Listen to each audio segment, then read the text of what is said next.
refused to sign the agreement, and instead only 25 heads of state, including rock star President and Savior Barack Obama, signed a much shorter and broader accord. The document states that a high-level panel will be created, and that parties will be subject to domestic auditing, supervision, and assessment. The climate conference in Copenhagen is another step towards the global management of our planet. The idea that carbon dioxide, the life force for plants here on Earth, is a toxic gas and should be taxed is laughable. There have been numerous periods of time in which the Earth has had vastly more carbon in the atmosphere than present day. In areas where there have been volcanic eruptions which emit large amounts of CO2, plants have benefited, and there is no negative impact on the surrounding environment, as well as indigenous people from the excess carbon dioxide. The globalists promote this theory to keep mankind in fear, not only for the establishment of a global government and a global carbon tax, but the literal control of the entire planet. An even darker side to the scam of man-made global warming exists. In reality, it's about population control. Ted Turner reveals himself here in this interview with Charlie Rose. We've got to stabilize the population. When I was born, there so were what's wrong with the population? I mean, with too many people. That's why we have global warming. We have global warming because too many people are using too much stuff. We've got to stabilize population. On a voluntary basis, everybody in the world's got to pledge to themselves that 1 or 2 children is it. Not doing it will be catastrophic. We'll have 8 degrees, we'll be 8 degrees hotter in 30 or 40 years, and basically none of the crops will grow. Most of the people will have died, and the rest of us will be cannibals. Civilization will have broken down.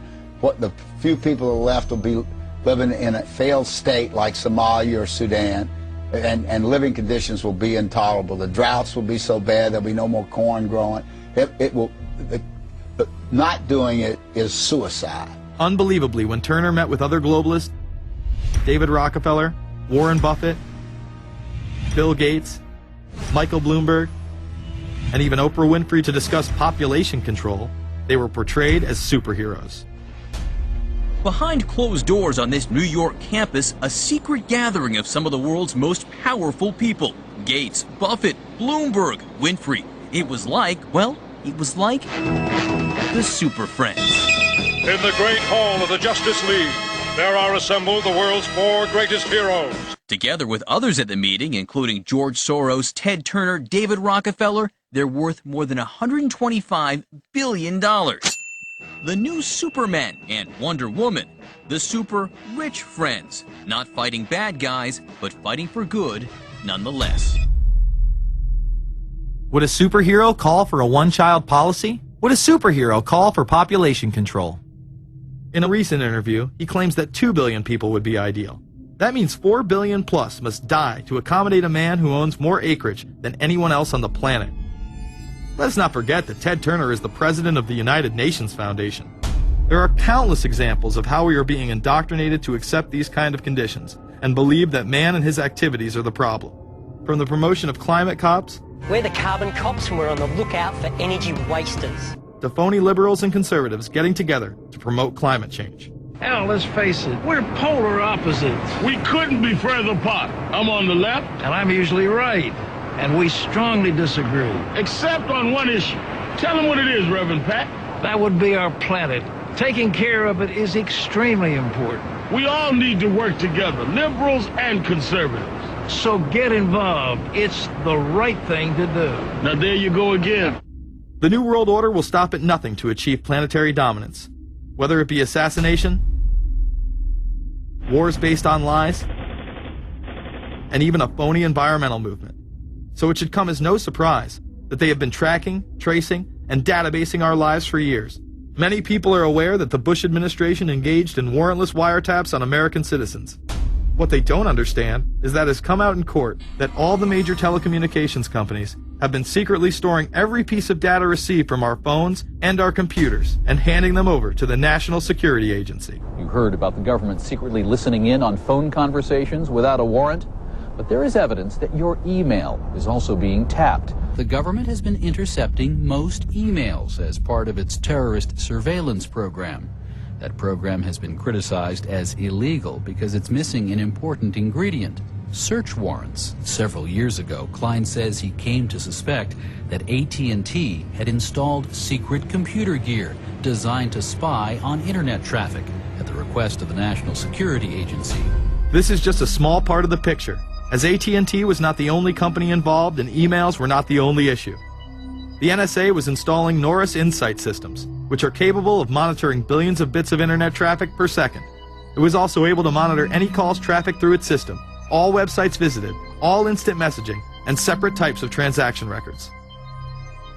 The secret room at AT&T contains gear which enables the government to look at every individual message on the internet and analyze exactly what people are doing. Here's another document. It mentions a company called Norris. Norris makes computer software that can swallow and analyze 10 gigabytes of information every second. That means it could go through all the information in all the books in the Library of Congress in a little over 15 minutes. The documents Klein and others were able to produce were then censored by the NSA. Bankston isn't allowed to talk about the documents in detail. The government has since had them sealed. But he says what is in there boggles the mind. We are talking about a substantial portion of all the communications traffic in the United States.